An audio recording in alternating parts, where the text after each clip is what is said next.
Sukwahi sa hitabo sa kauluhan. Wa mosalmot sa transport strike ang mga transport group dinhi sa Sugbo karong adlaw.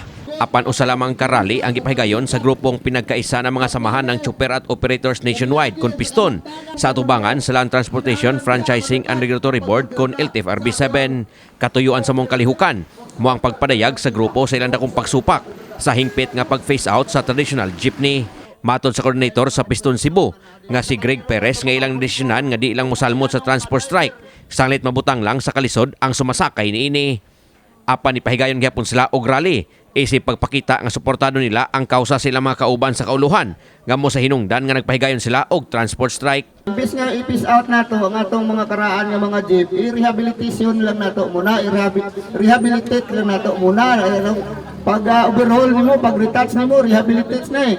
O gani nagmugna gid ta pud og sakyanan diri sa Pilipinas, mao tay kamatyan ni Prendi Luna. Nagmugna ta og Euro 5 ang makina, ipabarog, aircon, gikilid ang kurtahan, pero wala man dawata nila ni Delgrab. Baga, diya na to makita nga lain ang tumong sa gobyerno no iskutanan sa pagmordanay sa atong mga jeep.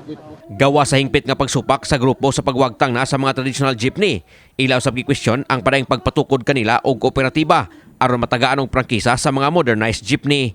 Ilaw sa gimugatan nga way klarong programa ang gobyerno nga sila matabangan sa giyon nga hingpit nang ipatuman ang modernization program sa mga pampublikong transportasyon. Gi-question usab nila ang gingong paghatag og pabor sa dagkong kompanya sa bus og taxi nga mo'y matagaan og prangkisa sa mga ruta sa dakbayan bisan kon abot kini og biyahe didto sa kalungsuran.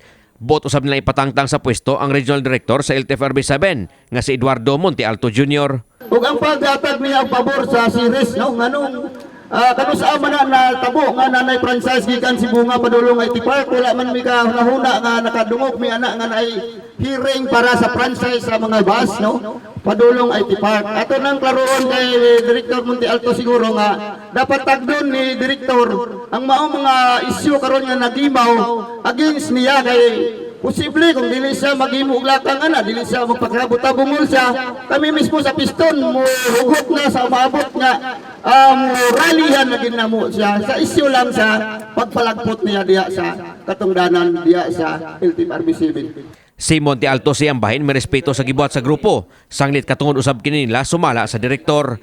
Apan iyang gipraplin ang mga yangong sa grupo. Sanglit way apektadong driver nga dili makapahimulos sa programa sa gobyerno kalabot sa modernization program.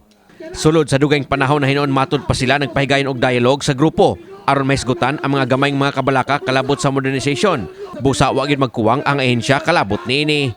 Iya usab gipasabot nga mga dagkong kompanya sa bus og taxi nga giingong gawas ng namasero sa dakbayan paingon dito sa kalungsuran. Nagsunod lang sa point-to-point nga ruta og di na mahimong pasakay og pasahero sa kadalanan. Gipakagamay ra usab sa direktor ang panawagan sa grupo nga siya palagputon sa iyang pwesto. Hitabo man nga nag-lockdown. So pag lockdown kanipod nga mga units mo po ni commission sa atong mga sa office ni Secretary Dino, sa city ug sa province nga mo'y mo padayon og biyahe, sila'y nag-take charge sa diesel fuel, may sa mga drivers og kitasad mo po na atong unang gipabiyahe atong pag-lockdown kay doon na may hierarchy of kuan kanang public utility vehicles. Sa ato pa ang ilahang pasabot hierarchy unahon tong dagko nga mga sakyanan para ma-implement gid nato ang social distancing atong panahon na wala na mamatikdi nga mga units. Munang karon kay namang kakulangon sa atong IT Park, munang mubalik na sila og biyahe, munang nakurat sila. So existing na biyahe ako na ruta ha during existing na ruta na siya then point to point, di na sila pwede pud muhunong bisan asa. So doon na lay mga designated stops nila.